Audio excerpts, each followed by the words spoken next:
And joining us now, ranking member on the House Armed Services Committee, Washington Democrat, Congressman Adam Smith. Welcome to the program. Thanks for being here.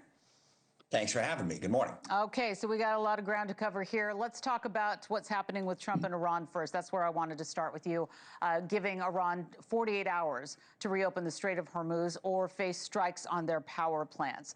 So we're keeping a very close eye on this. Iran warning of irreversible damage to regional infrastructure and blaming, quote, the U.S.-Israeli aggression as the root of the key oil passage remaining closed. So, you know, Trump is laying down this threat, right? And is it going to be enough to reopen Hormuz as we stand here today? Your thoughts?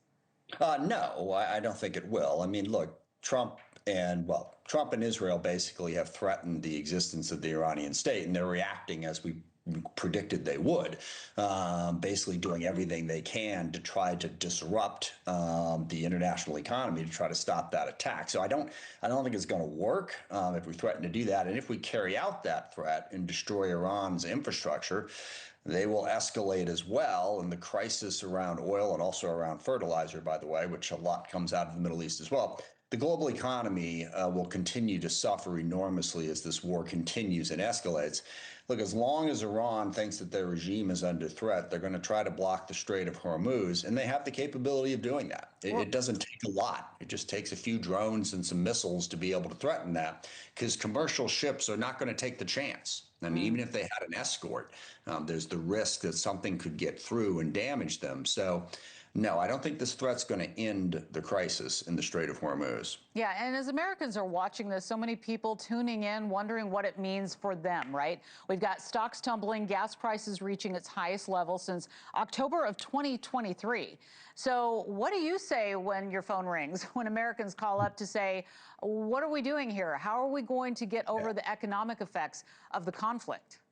Well, what I say is stop the war. I don't think the war should have been started in the first place. And look, we've been wrestling with the question of what to do about Iran for a long time. I've been on the Armed Services Committee in a senior position for quite a while, and I've been in these briefings for, 10, 15 years. Iran is unquestionably the leading state sponsor of terror. Their ballistic missile program is a threat. They continue to flirt with nuclear weapons. They destabilize countries around them. What do you do about it? We have contained that threat over the course of 10 years. And there was always that frustration because containment, deterrence, those don't ultimately eliminate the problem. So you put on the table, what are the military options that could eliminate this problem? And what we were told over and over again is really nothing. Iran is 93 million people. Their regime is dug in. They have military capability that can survive our strikes. And will we be better off after those strikes? And the conclusion was no. Donald Trump chose to ignore that advice and believe that he could go in and somehow use military might to change that entire equation. Heedless of the cost that we've seen, we've had 13 service members killed, over 1,000 civilians, including 150 schoolgirls in Iran, massive disruption of the global economy. And guess what? The Iranian regime is still there. Now, the threat has been reduced, no doubt about it. Their ballistic missile programs are less than they were when this started, but it hasn't been eliminated. And when this is over, are we going to be in a substantially better position in terms of Iran? Seems unlikely, and our global economy and global oil supply will have been massively disrupted. And this is going to last for months, even after the conflict ends, and there is no end in sight at the moment. Right. I mean, we've been talking about that lasting months into August at least, maybe. So we're talking about the economic impact, and then we also are focused on security here in the homeland. The Senate convening on Markwayne Mullin's nomination to become the next DHS secretary. Many people wondering if Democrats can stop the shutdown. That seems to be the key question here. Yeah, well, it's really frustrating to me because I watched your interview with Senator Blackburn.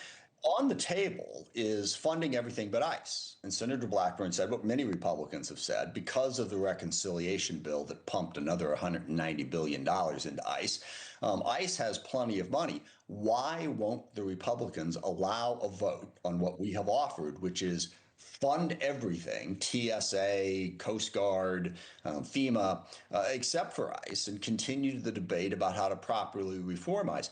Why won't, I mean, Senator Blackburn wouldn't even address that issue. Why won't they allow us a vote on that? That would fund TSA like that.